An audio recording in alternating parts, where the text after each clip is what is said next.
tapi dari dulu saya itu kalau lagi bulan puasa itu adalah bulan-bulan yang paling tidak nyaman. Apalagi kalau udah gede-gede Idul Fitri, karena mau bung breng, Sarimi pergi ke pasar, bung breng, Allahu Akbar. Wah itu tuh udah paling mengerikan itu, horor itu. Gue kasih sayang Mbak Ara, lu kan udah bikin videonya, cuman kok nanti dikira saya sombong lagi ya, karena saya udah bikin videonya tantangan loh. Yang bisa laporin gua ke polisi, gua kasih uang loh.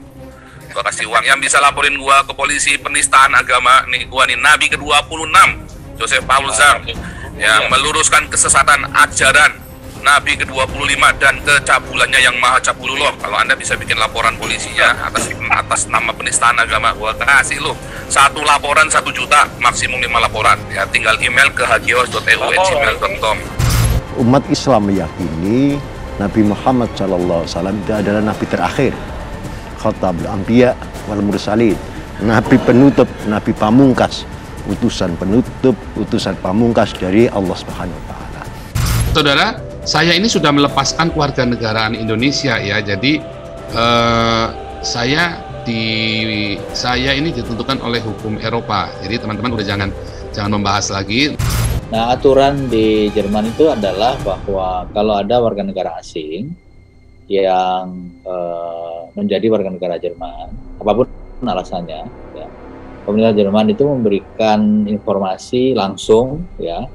Langsung itu artinya tidak nunggu per kuartal, itu langsung gitu ya, langsung pada saat seketika pada kedutaan negara tersebut dan mengembalikan paspornya, itu by law. Dan sampai sekarang data kita tidak menunjukkan bahwa pemerintah Jerman pernah memberitahu pada kita bahwa seseorang yang bernama JPZ tersebut jadi warga negara Jerman. Jadi sampai sekarang datanya tidak ada. Direktorat Tindak Pidana Siber Bareskrim Polri sudah menerbitkan daftar pencarian orang atau DPO atas nama JPZ kemarin sore tanggal 19 April 2020 yang akan segera dikirim ke Interpol sebagai dasar Interpol untuk segera mengeluarkan red notice. JPZ masih berstatus WNI dan memiliki hak dan kewajiban untuk mengikuti aturan hukum yang berlaku di Indonesia.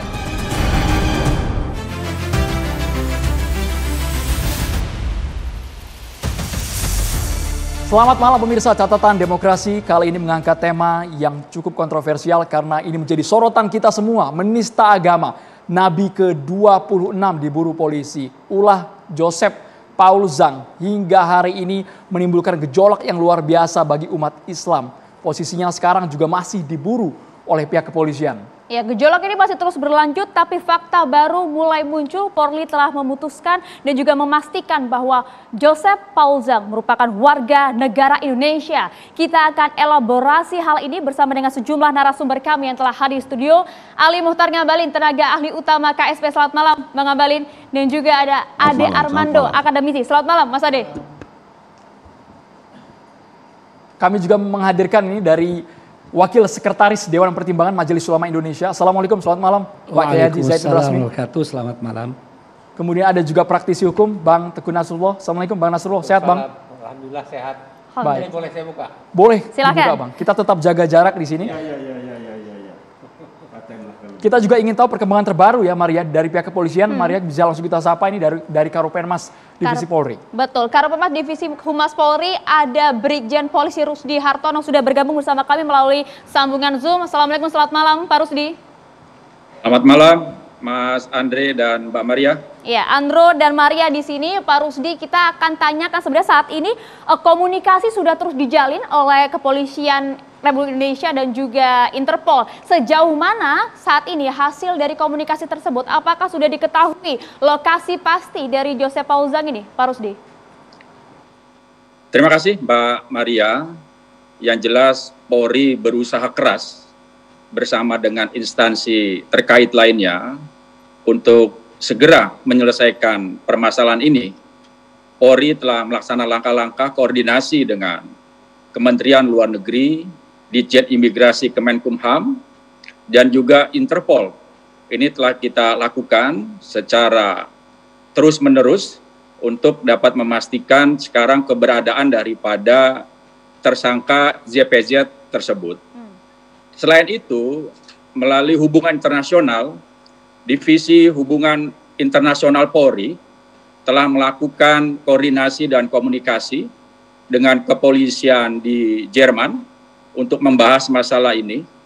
Kemudian juga Interpol Indonesia bersama dengan Interpol Jerman sudah ada komunikasi dan koordinasi menangani masalah ini.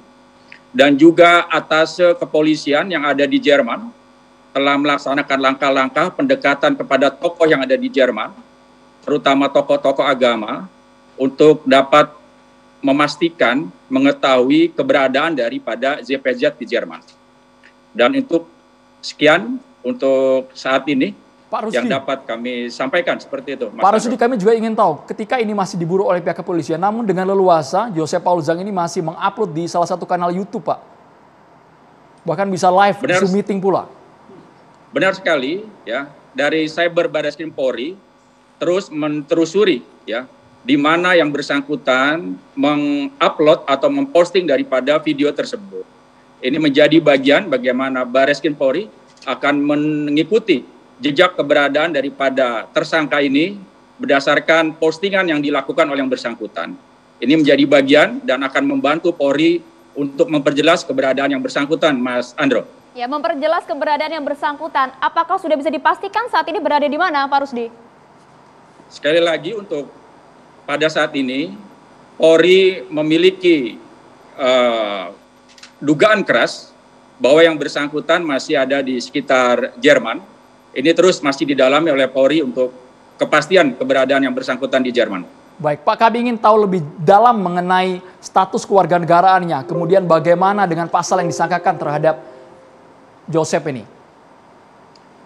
Untuk pasal yang dipersangkakan, yaitu pasal 28 ayat 2 Undang-Undang ITE ini tentang ujaran kebencian, dan juga pasal 156 huruf A KUHP ini tentang penodaan agama.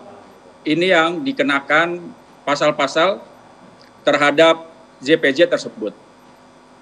Ya, tapi sejauh ini kan memang pihak pemerintah kita sudah melakukan pemblokiran terhadap sejumlah akun YouTube dari milik JPZ ini sendiri. Tapi sejauh ini masih bisa aktif begitu, Pak? Sebenarnya seperti apa sih pemblokiran yang dilakukan oleh pihak pemerintah kita terhadap tersangka ini? Tentunya kami senantiasa berkoordinasi dengan Menkominfo. Karena apabila bicara tentang pemblokiran daripada akun yang ada di media sosial, Polri senantiasa berkoordinasi dengan Kominfo. Tentunya hal seperti ini akan dapat lebih diperjelas oleh Kominfo masalah pemblokiran daripada akun YouTube ZPZ tersebut. Pak Rusdi, kami juga ingin tahu, Pak, mengenai status dari Joseph ini yang sekarang sudah dianggap buron atau DPO. Apakah nantinya akan segera dikeluarkan red notice dari negara tempat ia saat ini diduga berada, kemudian langsung dideportasi atau bagaimana, Pak Rusdi? Benar sekali, Mas Andro. Berdasarkan apa yang telah dilakukan oleh Barreskrim Polri dengan menetapkan JPZ sebagai tersangka, kemudian ditindaklanjuti mengeluarkan daftar pencarian orang atas nama DPZ. Kemudian juga Barreskrim Polri melayangkan permohonan ke Interpol untuk dilakukan penerbitan red notice, supaya dengan red notice ini akan mempersempit gerak dari yang bersangkutan dan tentunya juga akan dapat mempermudah bagi Polri untuk mengantisipasi apabila yang bersangkutan melakukan upaya-upaya lain. Dan ini telah dilakukan sampai saat ini. Mudah-mudahan ini akan memberikan kontribusi positif untuk dapat menyelesaikan kasus yang terjadi, Mas Andro. Ya, Pak Rusdi, penodaan agama di Indonesia akhir-akhir ini tidak hanya dilakukan oleh JPZ saja, tapi juga akhir-akhir ini muncul juga ada dugaan pelecehan agama Hindu yang dilakukan oleh salah satu dosen, ada Desak Made. Apakah hal ini juga nanti akan diproses hukum oleh Polri? Yang pasti, kita kembali lagi kepada tugas pokok Polri. Undang-Undang Kepolisian Negara Republik Indonesia pasal 13 mengatur tugas pokok Polri sebagai penegak hukum dan juga pelayan masyarakat. Untuk kasus atas nama MDD, ini telah ada laporan polisinya di Bali dan juga tadi pagi ada di Barreskrim Polri, tetapi masih belum dibuat laporan polisi karena masih ada administrasi yang harus dilengkapi. Mendasari daripada tugas pokok Polri ini, khususnya dalam penegakan hukum, Polri berpegang teguh dan menjalankan prinsip equality before the law, bahwa seluruh warga negara memiliki kedudukan yang sama di hadapan hukum yang berlaku di negeri ini. Dan juga Bapak Kapolri telah menekankan bahwa penegakan hukum yang dilakukan oleh Polri tidak boleh tajam ke bawah, tetapi tumpul ke atas. Ini menjadi rambu-rambu bagi anggota Polri, bagaimana hukum itu bisa ditegakkan secara seadil-adilnya. Pada sisi lain, laporan polisi setelah ada, artinya ada pihak yang menuntut keadilan di bidang hukum atas peristiwa yang terjadi. Atas dasar ini, maka Polri akan melaksanakan tugas penegakan hukum secara profesional, transparan, dan akuntabel. Pak Rusdi, kami juga ingin tahu bahwa polisi ini tidak tebang pilih dalam setiap kasus pelaporan penodaan agama. Bahkan ketika nama Kapolri Anda, Pak Listio, juga terseret diucapkan langsung oleh Joseph Paul Zhang ini, Pak. Dengan label agama bahkan juga dicantumkan. Kesannya kan apakah nanti polisi bisa memang harus sesuai dengan koridornya, proporsional, transparan kepada publik, Pak Rusdi? Sebenarnya sekali Mas Andro, tetap dalam rangka penegakan hukum, Polri yang transparan, akuntabel, dan dapat dipercaya oleh masyarakat secara terbuka ini akan dapat dilakukan dengan sebaik-baiknya. Oke, Pak Rusdi, terakhir singkat saja, bagaimana kemudian Polri dapat memastikan bahwa setiap kasus dalam hal ini penistaan agama, pelecehan agama tertentu ini dapat kemudian diproses secara hukum, secara adil oleh Polri, agar kemudian masyarakat tidak beranggapan nunggu rame dulu di media sosial oleh netizen baru kemudian diproses oleh Polri? Yang jelas, kebijakan dari Polri apabila ada tindakan-tindakan dari perorangan maupun kelompok yang akan mengganggu kebinekaan, yang akan mengganggu persatuan dan kesatuan dari bangsa ini, maka Polri akan tegak lurus bagaimana hukum untuk ditegakkan, agar keberagaman dan juga persatuan dan kesatuan bangsa ini bisa dipertahankan. Oke, baik, terima kasih banyak Brigjen Polisi Rusdi Hartono, Karopenmas Divisi Humas Polri telah bergabung bersama kami di Catatan Demokrasi. Selamat malam, terima kasih Pak Rusdi. Kita langsung ke MUI dulu. Pak Kiai Zaitun, Anda melihatnya seperti apa sikap dari MUI ketika melihat ini sudah mengaku Nabi ke-26, kemudian mengolok-ngolok Nabi Muhammad SAW, Pak Kiai? Ya, itu tidak perlu MUI sebetulnya. Orang awam pun semuanya tahu adalah penistaan. Ya. Jadi MUI serta-merta karena sebagai tugas perwakilan umat itu kemudian melakukan pelaporan, ya. Karena MUI ingin semuanya melalui jalur hukum. Dan MUI sambil melaporkan ke pihak berwajib juga memberikan himbauan kepada masyarakat untuk tetap tenang dan menyerahkan hal ini kepada pihak yang berwajib. Itu pernyataan langsung dari Bapak Sekretaris Jenderal Majelis Ulama Indonesia, Dr. Amir Syah Tambunan.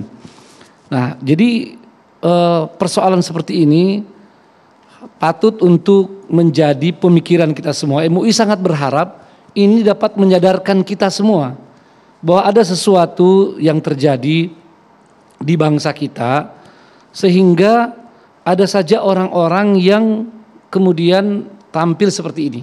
Ya, sebagaimana kemarin kita sama-sama rame-rame mengecam terorisme misalnya, ya, yang atas nama agama. Nah, ini juga bentuk teror lain. Ya. Kan seperti itu, penistaan dengan penyerangan seperti ini, kita juga harus sama-sama mengecam ini, dan bukan mengecamnya saja, tapi bagaimana mencari jalan keluarnya, agar hal seperti ini dapat kita atasi, dan bangsa ini bisa kembali lagi kepada jati dirinya, bangsa yang saling menghormati. Ini bukan konten pertama Pak Kiai, sudah berulang kali konten seperti ini ia produksi. Nah itu, tapi nampaknya yang sebelumnya itu tidak terdeteksi dengan baik, ya, sehingga ya kita pun tidak sempat mendalaminya. Nah, ini baru kemudian kita semua tersentak dan sangat vulgar memang ya apa yang disampaikannya. Ini adalah sebuah penistaan keji ya, bahkan penyerangan kepada agama dan juga simbol-simbol agama itu secara jelas. Dan tentu kita mengapresiasi atas sikap dari kepolisian bahkan pemerintah secara umum ya atas penanganan kasus ini. Kami berharap bahwa ini sudah bisa menjadi langkah yang lebih baik daripada sebelumnya ya. Kita tidak ingin banyak mengungkit lagi yang lalu ya, tapi kita ingin paling tidak dari sekarang ya dengan sikap Polri yang begitu cepat, kemudian lugas, tegas ya, dan kita berharap ini benar-benar dibuktikan. Dan setelah itu ya kepolisian seperti janji tadi dari Karopenmas ya yang meneruskan dari arahan Pak Kapolri, ini benar-benar ditunggu oleh bangsa kita. Dan memang waktu Pak Kapolri bertemu dengan Nahdlatul Ulama, bertemu dengan Muhammadiyah, janji itu sudah disampaikan dan nampaknya sudah ada langkah-langkah, tapi umat ini menunggu bahwa ini benar-benar dapat diwujudkan sehingga ketentraman yang menjadi idaman kita semua dapat terwujud. Ya, Ustaz, tapi namun ini kan bukan satu-satunya kasus ya mengenai hal ini. Pelecehan terhadap agama tertentu, kita tidak bicara terhadap agama Islam saja. Ya. Namun mengapa hal ini kemudian bisa terjadi lagi? Tapi disimpan dulu jawabannya, kita akan jeda terlebih dahulu. Pemirsa, kami ingatkan juga kepada Anda bahwa Anda juga dapat bergabung bersama kami, bertanya kepada setiap narasumber yang hadir di studio saat ini melalui akun Twitter kita ya, @catatanDemokrasi. Kami akan segera kembali sesaat lagi, tetaplah bersama kami di Catatan Demokrasi.